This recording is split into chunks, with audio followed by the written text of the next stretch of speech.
Dan ini yang bikin saya tertarik nomor satu adalah kamera ini, Canon R10 ini made in Japan. Nah, nih.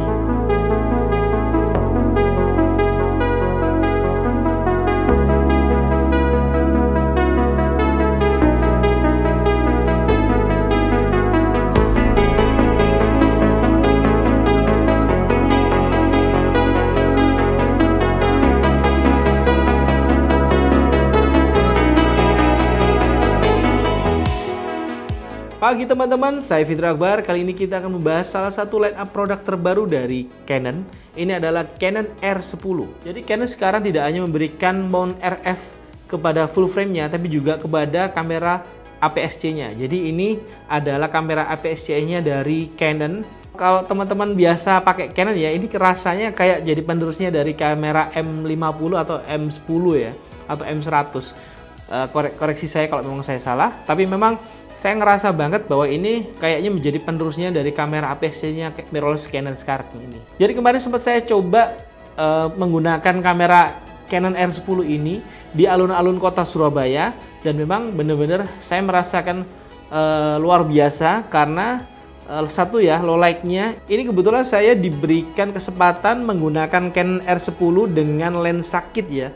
Ini adalah Canon lensa kit 18150. Jadi ini weight-nya dapat banget, juga telenya super tele banget ya, karena ini 150 mili focal length-nya. Jadi untuk penggunaan sehari-hari, wah ini worth it. Lensa kitnya ini worth it. Karena apa teman-teman?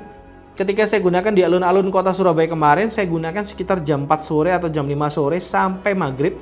Dan kemudian saya menggunakan lensa ini di focal length yang 18 mili juga sampai ke 150 mili. Jadi saya ngerasa focal length-nya lensa kit ini sangat-sangat worth it untuk dibeli. Jadi ini sebaiknya dibeli ya. Nanti kalau kamu ingin beli lensa-lensa RF yang lain, nah ini kamu minimal kamu sudah punya lensa kit yang keren ini. Karena apa? Yang saya rasakan nomor satu adalah range dari focal length-nya yang lebar sekali, itu yang nomor satu. Dan yang kedua, image stabilizer dari lensa ini sangat-sangat luar biasa, mumpuni banget. Dari ketika saya menggunakan dengan posisi handheld pun, dengan di focal length 150 ini bener-bener lumayan steady gitu ya. Jadi bener-bener steady. Cek 1 2 3, cek 1 2 3. Ini adalah audio dari Canon R10 dengan posisinya pakai mic on board.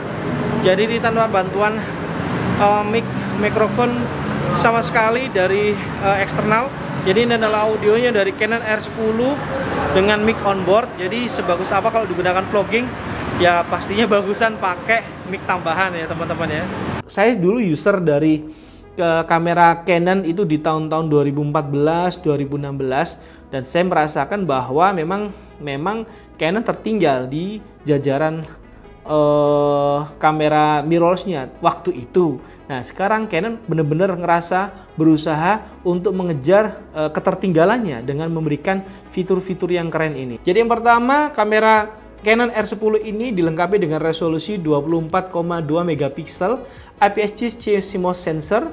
Jadi ini untuk resolusinya sangat-sangat mumpuni untuk dicetak besar. Dan karena saya sempat gunakan kamera ini di salah satu event di Surabaya, dan ini bisa nge-tracking mata dari subjek dengan sangat-sangat optimal. Kamera ini memang benar-benar sudah disiapkan untuk proper untuk head to head dengan kamera-kamera dari brand yang lain. Dan kemudian kalau kita lihat resolusi videonya sampai 4K 30 fps, juga mendapatkan 4K 60 fps tapi dengan crop. Jadi kalau kamu ingin mendapatkan 4K 60 fps, ini akan sedikit ada cropping di gambarnya, jadi sedikit nge-zoom in gitu ya. Tapi buat saya sih itu nggak masalah, kita bisa menggunakan zoom kaki.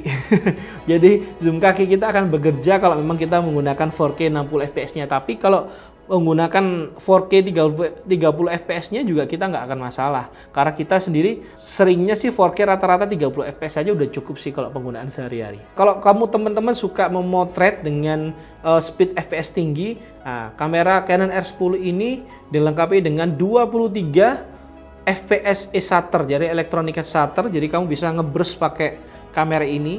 Jadi kamu bisa gitu secepat mungkin ya. Jadi saya ngerasa bahwa untuk penggunaan sehari-hari sebenarnya 10 fps saja udah cukup. Cuma kalau kamu pengen memang bener-bener pengen mendapetin video foto-foto sport, foto-foto mobil gerak cepat, maka 23 fps e-shutternya sangat-sangat bisa diandalin teman-teman. Dan untuk kalau urusan touchscreen-nya, ini layarnya sudah touchscreen teman-teman. Jadi kamu bisa menggunakan layarnya ini untuk mentitik fokuskan fokus mana yang ingin kamu gunakan. Kemudian di sini kita diberikan semacam joystick. Nah, posisi joysticknya ini yang saya terasa nggak enak. Karena apa? Ketika saya menggunakan gini, joysticknya ini terlalu dekat sama mata nih teman-teman. Nah nih, kayak ke matanya gitu, kayak kecil gitu. Jadi harus biasanya nih kalau kita user Sony itu di sini teman-teman. Maka kita menggunakan dengan posisi sini saya ngerasa nggak terlalu nyaman menggeser-geser karena ini dekat sekali dengan mata saya. Dan posisinya dekat banget sama viewfinder. Maka ini posisi joystick ini adalah salah satu yang tidak saya sukai secara personal. Terus kemudian kita masih diberi flash gitu. Cuma ini pop up-nya nggak ada, jadi kita harus manual pakai tangan gini. Nah gitu, buka tutupnya. Dan nggak tahu ya kenapa aku ngerasa bahwa flash sendiri ini sudah nggak terlalu sering digunakan gitu. Cuma karena apa? Flash ini ketika kita gunakan nge-flash, kalau lensanya terlalu panjang, maka nanti di fotonya itu kan ada garis hitam dari flash yang nabrak ke lensanya ini teman-teman. Jadi itu sangat mengganggu sebenarnya ya.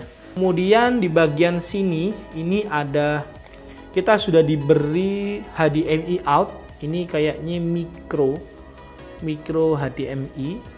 Terus kemudian ini ada portnya USB Type-C. Jadi Type-C ini bisa ada beberapa fungsi untuk memindahkan data, atau kita bisa ngecas ketika kita sedang menggunakan saat merekam. Jadi ini bisa tancap di sini langsung USB Type-C, maka ini bisa di-charge sambil digunakan teman-teman. Tapi ada baiknya sih ngecasnya di eksternal ya, eksternal charger. Terus kemudian di sini ada lubang, nggak tahu ini kayaknya lubang remote.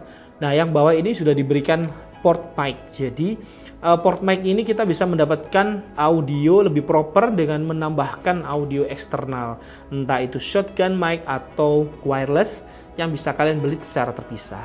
Ini mountnya gede banget, mount RF ini. Saya ngerasa mountnya ini benar-benar memang ditujukan untuk Canon mirrorless yang full frame.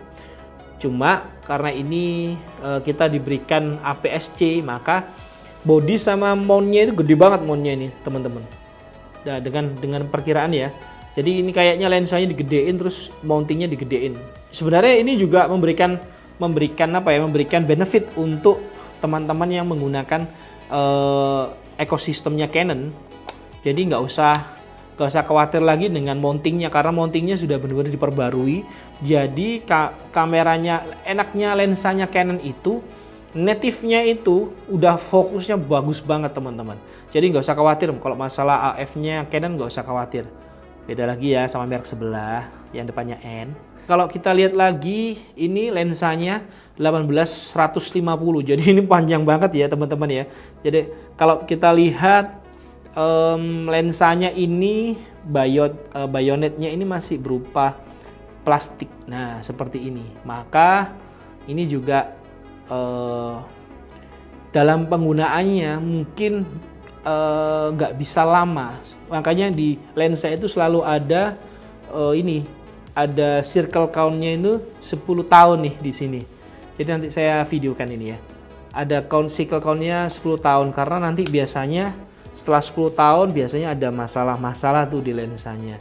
Ini pakai 55 mili ya filternya ini kalau mau pakai gunakan tambahan-tambahan. Body R10 ini sudah dilengkapi dengan stabilizer berupa elektronik.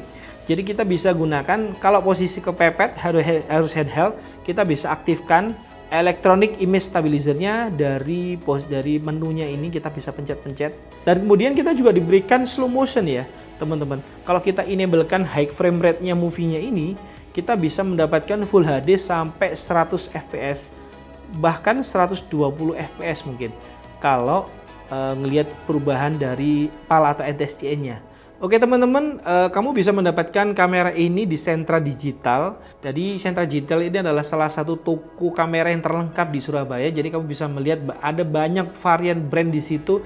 Jadi langsung aja belinya di situ, atau kamu bisa beli lewat marketplace, linknya akan saya taruh di bawah. Bodinya ini sekitar 18 jutaan gitu ya.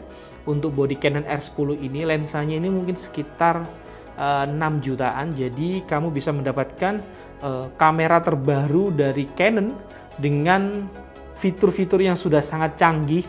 Dan ini yang bikin saya tertarik nomor satu adalah kamera ini, Canon R10 ini made in Japan. Nah nih, jadi nggak usah khawatir dong, karena ini buatannya di Jepang langsung, karena made in Japan.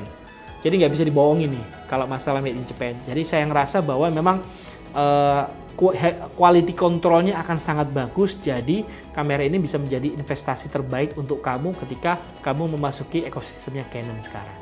Jadi terima kasih udah lihat video ini. Konklusinya, kamera ini sangat bagus dan sangat worth it untuk dibeli.